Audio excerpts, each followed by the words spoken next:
Hi everyone, I hope you're doing well and enjoying your week. If you don't know me, I'm Leash, and I thought as it's coming to the end of the year, I wanted to give you guys a rundown on how to level up your Instagram in 2020. So I'm going to be offering you some practical tips and advice that you can try out in the new year. So let's get into it. So I know you might be thinking, is Instagram even worth focusing on anymore? Should I be moving on to emerging platforms like TikTok? How am I supposed to grow when Instagram is so saturated? My engagement has just been flat for such a long time. It's fair to say that Instagram is a saturated platform now. It's quite hard to grow because there are a lot of creators on there trying to do the same thing, but there's no need to fret. You can still grow on Instagram. There's still an opportunity to do this.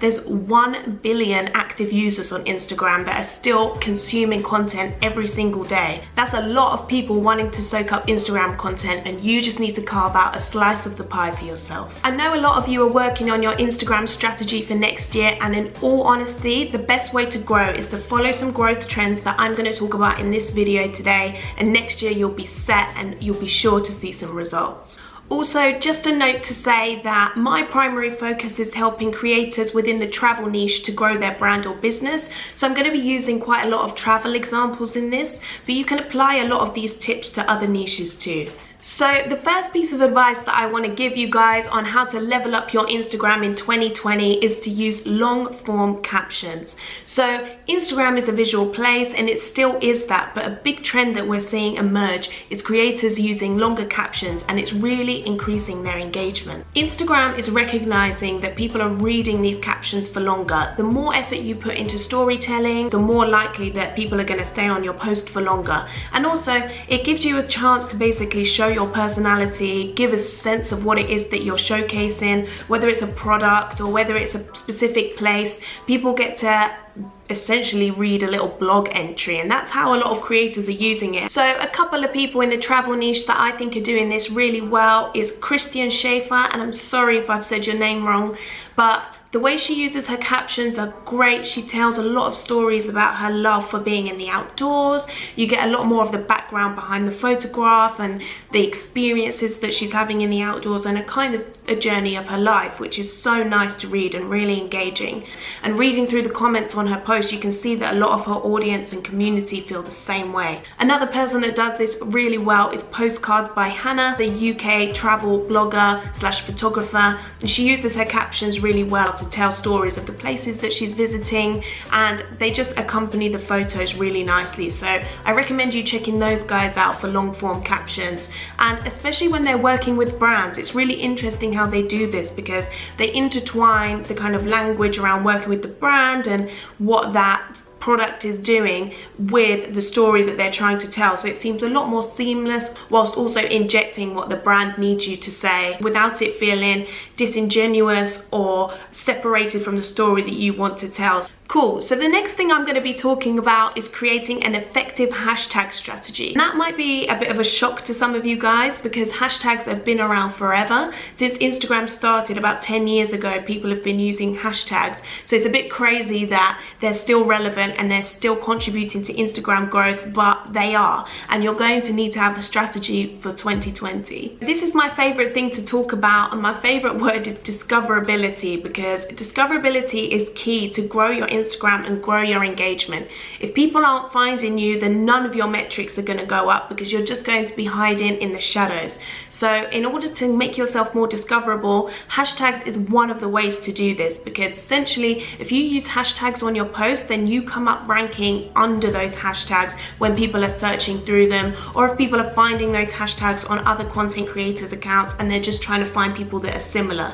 So you're doing it yourself a disservice if you're not using them. So one thing that I know has worked well for me over the last year and is going to continue working into next year in terms of getting yourself seen is aligning yourself with community hashtags that are relevant to the content that you're posting. So the important thing is to be specific. So for example, let's choose a niche within the travel sector. So let's go with budget travel, backpacking, that kind of thing. So if you're creating content that's all about budget travel, how to travel on a shoestring budget, etc., there is no point in using hashtags all around luxury travel, because the people that are looking through those hashtags are not going to be looking for the content that you're creating. So you're better off being specific and trying to find hashtags that work with the content that you're producing. For example, backpacking through the world might be the best hashtag that you could use on your post because it's really relevant, and the people that are going to be clicking onto that hashtag or clicking onto that curated profile are going to be looking for that type of content. Another thing that's important as part of your hashtag strategy is if you want to get posted on curated accounts like Girls That Wonder, then you should use those hashtags on your posts because they're more likely to see you and repost you. So anyone that uses hashtag Girls That Wonder on their posts, it comes up in the hashtags, and that gives me a place to search through to find new content. So I can only recommend that you do that, but with specific relevant hashtags to the content that you're producing. If you're struggling to find community orientated hashtags, then the best advice that I can give you is to go onto creators' profiles that are similar to you, that are creating similar content.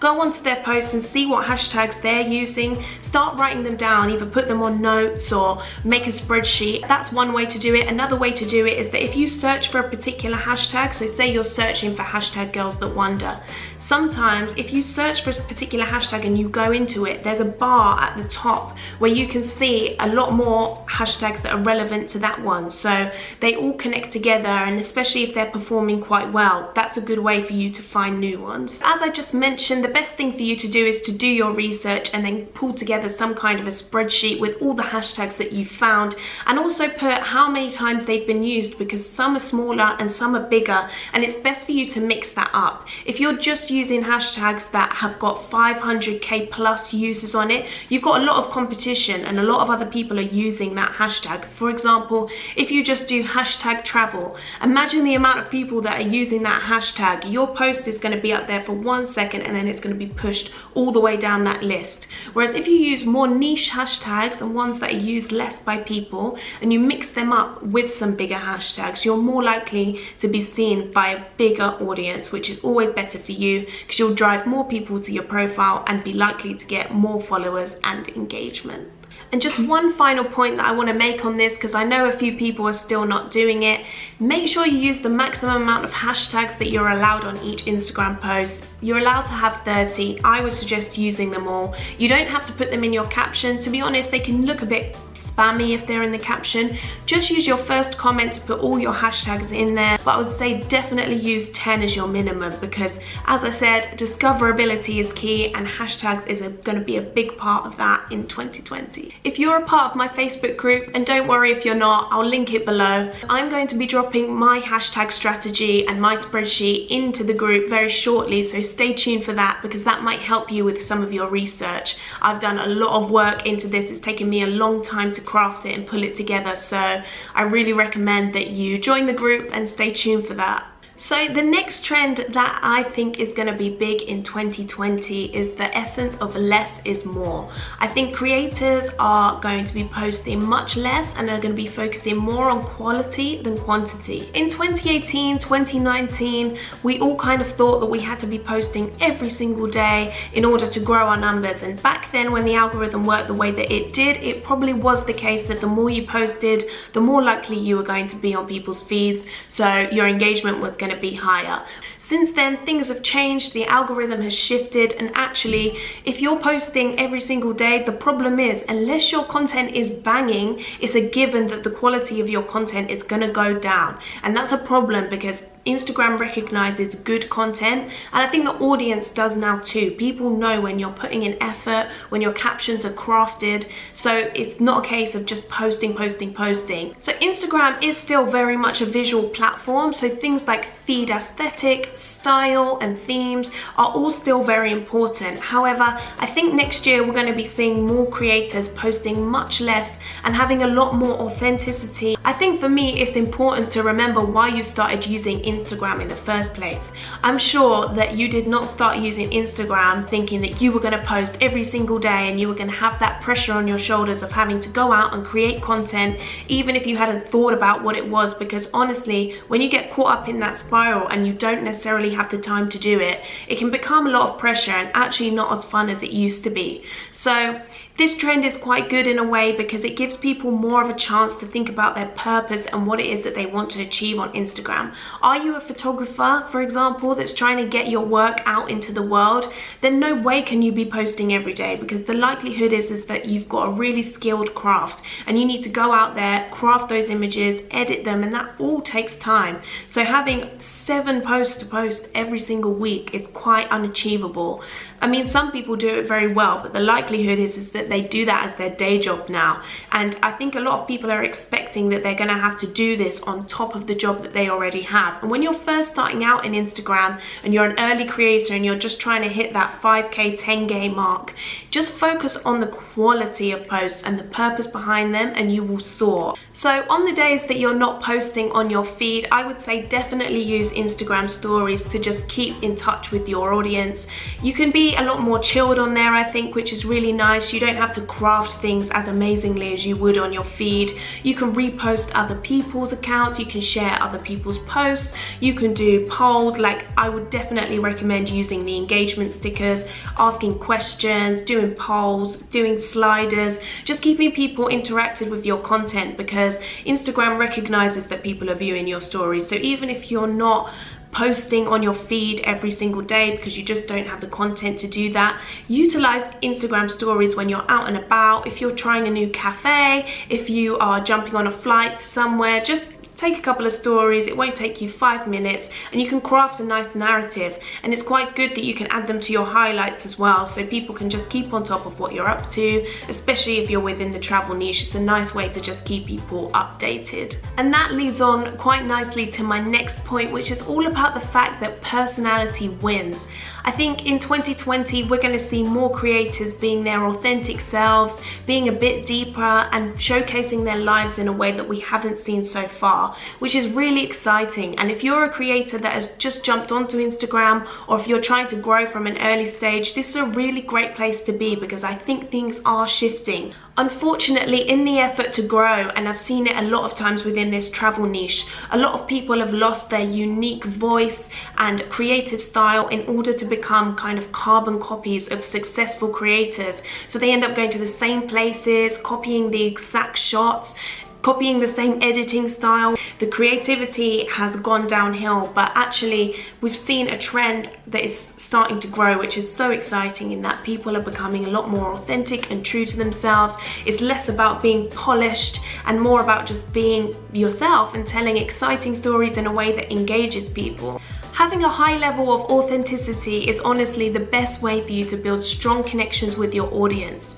The more relatable you are, the better. You know, we're all very used to Instagram being this highly filtered highlight reel that people are used to. They're only seeing the best bits, but I think a lot of this is shifting, and there are some creators that are doing really well at just showing the good, the bad, the ups, the downs. And I think that the more we can do this, the better it will be for our brand in the long term, because people will believe in what we have to say and the trust value just goes up. On Girls That Wonder, for example, in the last year I've made it a real effort to showcase much smaller moments. So I know in travel it's easy to show the big exciting places, the landmarks we all know, these amazing hotels, etc.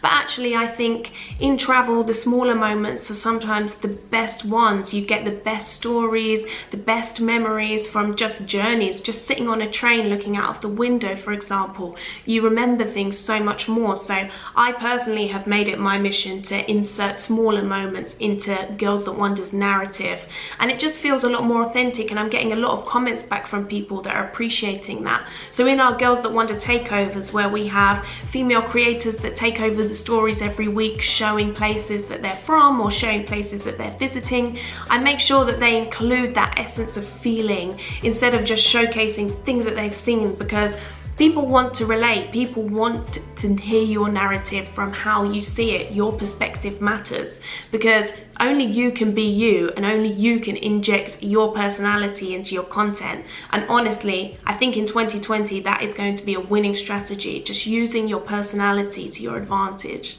And again, that leads in nicely to my final point, and I've mentioned this in a video before, but this is all about community versus audience. And I think one of the best things that I've ever heard is that If you are building an audience, it doesn't necessarily mean that you've got a community, and building a thriving community is what is going to matter in 2020. So it's expected that brands are going to be working with more and more micro-influencers in 2020, which is great because I think till this day, people have been really upset and worried and struggling about their numbers on Instagram. It's all been about vanity metrics, which unfortunately has led a lot of people to go down the path of having to buy followers, buy likes, use automated tools like bots, etc., which has caused them a lot of damage. Instagram is really hammering down on this. They're not liking people using these automated tools, and actually a lot of people are being punished by Instagram for doing this now. But unfortunately, all of this has happened because people have felt the pressure of needing to grow their following to become successful on Instagram. Whatever you do, don't let numbers bring you down, because honestly, I know over the last few years it's all been about trying to get to the largest number possible, but things are changing and more brands are starting to recognize micro-influencers, and actually they're investing a lot of their marketing budgets into micro-influencers. So say if you've got 5k, 10k, 15k, 20k followers, that might not seem a lot on paper up against other massive influencers that have been in the game for a while, but forget about that. If you have got a niche community that you've managed to curate and look after, and you've been consistent with your content, and you've injected your personality, and you've kind of used the tips above like the hashtag strategy, then I wouldn't worry about all of that, because brands will still find you, repost pages will still find you. You just have to make sure that you're sticking with what you know, because you've cultivated a good community.